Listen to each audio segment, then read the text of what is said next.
La très sainte Trinité. Les chrétiens sont baptisés au nom du Père et du Fils et du Saint-Esprit. Au nom est au singulier, donc il n'y a qu'un seul Dieu, mais trois personnes. Le mystère de la très sainte Trinité est le mystère central de la foi et de la vie chrétienne. Il est le mystère de Dieu en lui-même. Il est l'enseignement le plus fondamental et essentiel. La très sainte Trinité est un mystère inaccessible à notre seule raison humaine. Cependant, Dieu est venu nous la révéler. Le Père révèle le Fils. Dieu est reconnu comme Père dans beaucoup de religions. Dieu en Israël est appelé Père en tant que créateur du monde, mais aussi en raison de l'alliance et du don de la loi à Israël. Il donne une loi, un cadre, il a une autorité, une parole. Mais pour les chrétiens, appeler Dieu Père a un sens nouveau. Il est Père de son unique Fils Jésus. Il est éternellement Père en relation à son Fils unique et Jésus est éternellement Fils en relation à son Père. La toute-puissance du Père, c'est sa toute-puissance qui permet au Père de nous guérir de n'importe quelle blessure, et c'est sa bonté et son amour pour nous. Dans le credo, nous disons « Je crois au Père Tout-Puissant ». Dieu a tout créé. Il régit tout, il peut tout. Il est appelé Puissant de Jacob, le Seigneur des armées, le fort, le vaillant. Il tient l'univers dans sa main et il le régit. Il manifeste sa puissance quand il prend soin de nous, lorsqu'il nous adopte comme son Fils. Nous sommes fils dans le Fils, fils en Jésus. C'est sa puissance de Père qui nous permet de nous adopter. Et enfin, lorsque le Père pardonne nos péchés. Le Père envoie son Fils. Dieu a créé l'homme parfait, à son image et à sa ressemblance, pour le faire participer à sa vie éternelle. Mais l'homme, en Adam, a choisi de faire sa volonté propre. Alors sa nature se corrompit et devint sujet de la mort. Pour le sauver, Dieu envoie son Fils pour nous guérir et nous sauver. Jésus est Seigneur. Voilà la croyance fondamentale du christianisme. C'est la nature de Dieu de guérir et Jésus est Dieu fait homme. En 325, au premier concile de Nicée, l'Église a dit que le Fils est consubstantiel au Père, c'est-à-dire un seul Dieu avec lui. Le deuxième concile, réuni à Constantinople en 381, a confirmé que Jésus est Dieu né de Dieu, lumière née de la lumière, vrai Dieu, né du vrai Dieu, engendré non pas créé, de même nature que le Père, et par lui tout a été fait. Pourquoi Jésus est-il venu?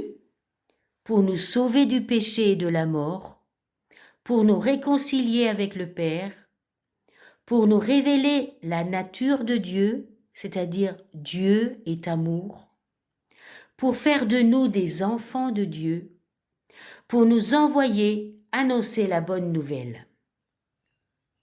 L'Esprit Saint. L'Esprit Saint est présent dans l'Écriture dès la Genèse, au chapitre 1. Un vent de Dieu tournoyait sur les eaux. Et c'est lui aussi qui inspire les prophètes de l'Ancien Testament. Dans le Nouveau Testament, avant sa Pâque, Jésus annonce l'envoi d'un défenseur, l'Esprit Saint. Il sera maintenant auprès des disciples et en eux, dans leur cœur, pour les enseigner et les conduire vers la vérité tout entière. L'Esprit Saint est ainsi révélé comme une autre personne divine par rapport à Jésus et par rapport au Père. L'Esprit Saint est envoyé aux apôtres et à l'Église par le Père et par le Fils, une fois retourné au Père. L'Esprit Saint révèle la plénitude du mystère de la très sainte Trinité. Le deuxième concile œcuménique en 381 à Constantinople confesse ceci: « Nous croyons dans l'Esprit Saint qui est Seigneur et qui donne la vie. L'Esprit Saint est la troisième personne de la très sainte Trinité. Il est Dieu, un et égal au Père et au Fils, de même substance et aussi de même nature. Avec le Père et le Fils, il reçoit même adoration et même gloire. » Quelles sont les appellations de l'Esprit Saint? On l'appelle le Paraclet, ou l'Avocat, ou le Consolateur. Jésus l'appelle aussi l'Esprit de vérité. Saint Paul l'appelle l'Esprit de la promesse, l'Esprit d'adoption, l'Esprit du Christ, l'Esprit de Dieu. Quels sont les symboles de l'Esprit Saint? Eh bien, c'est l'eau qui lave, qui purifie, qui nous donne la vie. C'est l'onction, l'huile, l'image de l'huile avec l'huile qui fortifie, qui guérit. C'est le feu qui purifie, qui réchauffe, qui ranime. C'est la nuée. L'Esprit Saint, l'ange Gabriel qui dit à Marie, c'est l'ombre, l'Esprit Saint comme l'ombre qui te prendra sous sa nuée. L'Esprit Saint, c'est la lumière, c'est le sceau de Dieu. Il y a là le caractère ineffaçable sur les 3 sacrements de baptême, de confirmation et de l'ordre. C'est la main. C'est en imposant les mains que Jésus guérit les malades. C'est par l'imposition des mains des apôtres que l'Esprit Saint est donné. C'est le doigt, c'est la colombe. Quand Jésus est baptisé, c'est l'Esprit Saint sous la forme d'une colombe qui descend sur lui. Le ministère de Jésus commence au baptême dans le Jourdain par Jean-Baptiste. C'est une manifestation de la très sainte Trinité. Tous entendent la voix du Père. Celui-ci est mon Fils bien-aimé, en qui j'ai mis tout mon amour, écoutez-le. Tous voient l'Esprit Saint sous la forme d'une colombe descendre sur Jésus. Il y a donc les 3 personnes, Jésus dans le Jourdain, l'Esprit Saint qui descend sur Jésus sous la forme d'une colombe et la voix du Père que tous entendent.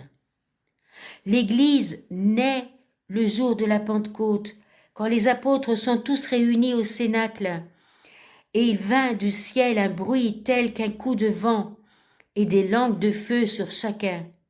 Pierre, sans instruction, de peureux qu'il était, se met à prêcher à toute la foule avec force et assurance. La primitive Église naissante était remplie du feu de l'Esprit. Libérée de toute peur, elle proclame ouvertement la résurrection du Seigneur. Elle se réunit pour célébrer l'Eucharistie et elle est dotée des charismes, de prophétie, de paroles de connaissance, des dons de guérison et des dons du Saint-Esprit, la charité, la joie, la paix, la longanimité, la serviabilité, la bonté, la confiance dans les autres. Pendant les 3 premiers siècles, l'Église désirait et accueillait les charismes spirituels nommés par saint Paul en 1 Corinthiens 12. Puis les charismes cessèrent d'être désirés et accueillis, et cela dura 17 siècles.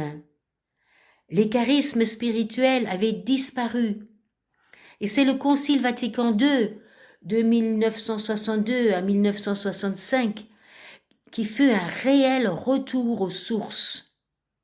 Le magistère a alors pris position en faveur des charismes et décida de favoriser le retour de ces charismes de l'Esprit Saint. Dès 1967, le courant de grâce qu'est le renouveau charismatique déferla sur l'Église catholique. Les papes successifs ont tous désiré une spiritualité de la Pentecôte. Paul VI en parlait comme d'une chance pour l'Église. Saint Jean-Paul II y voyait les premiers signes d'un grand printemps pour le christianisme. Et le pape François voulait que tous les catholiques soient baptisés dans l'Esprit Saint. Dieu est donc Père, Fils et Saint-Esprit, un seul Dieu en 3 personnes. Comprendre la Trinité, c'est comprendre l'amour. Le Père aime le Fils et le Fils aime le Père, et le Saint-Esprit procède de cette union, portant cet amour en nous. Dieu est amour, parce qu'il est en relation en lui-même. Il ne se suffit pas dans une solitude froide, mais il est vie, partage, unité parfaite. C'est ce même amour trinitaire que nous sommes appelés à recevoir et à refléter. Le Père est source, créateur, celui qui envoie. Le Fils est parole faite chair, le Sauveur venu dans le monde. Le Saint-Esprit est le souffle de Dieu, la puissance active, celui qui nous transforme, nous sanctifie. 3 visages d'un même amour. Un seul but, nous faire entrer dans cette communion d'amour. Le Père a conçu le plan du salut, le Fils l'a accompli à la croix, le Saint-Esprit l'applique dans notre cœur. Quand vous tombez, le Fils intercède pour vous. Quand vous pleurez, l'Esprit Saint vous console.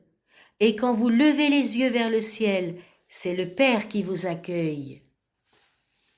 Jésus a tant insisté sur l'unité. En Jean 17, que tous soient un, comme toi, Père, tu es en moi, et que je suis en toi, afin qu'eux aussi soient un en nous. Le Christ veut que nous participions à la Trinité. C'est la vérité cachée que beaucoup ignorent. La Trinité est le modèle de l'amour de la famille, de l'Église. Quand une famille vit dans l'amour, malgré les différences, elle reflète la Trinité.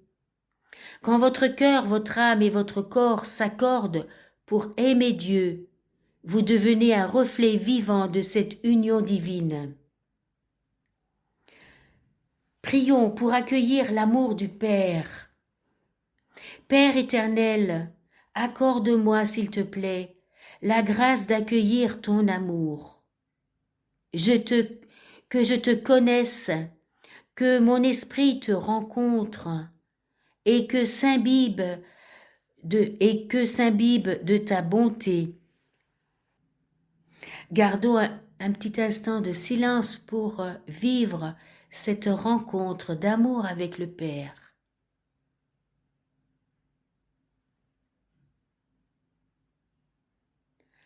Prière pour accueillir l'amour du Christ. Seigneur Jésus, merci pour ton amour infini pour moi. Tu as donné ta vie pour moi, pour que j'aie la vie. Tu es l'époux de mon âme. Je me laisse aimer par toi. Gardons un silence pour vivre cette prière.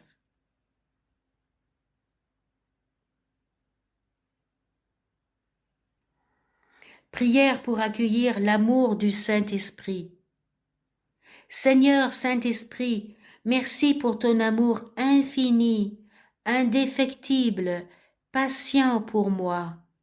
Tu es l'amour du Père et du Fils, et tu es répandu en mon cœur. Je me laisse aimer par toi, j'accueille ta présence et ton amour. Gardons un temps de silence pour vivre cette prière.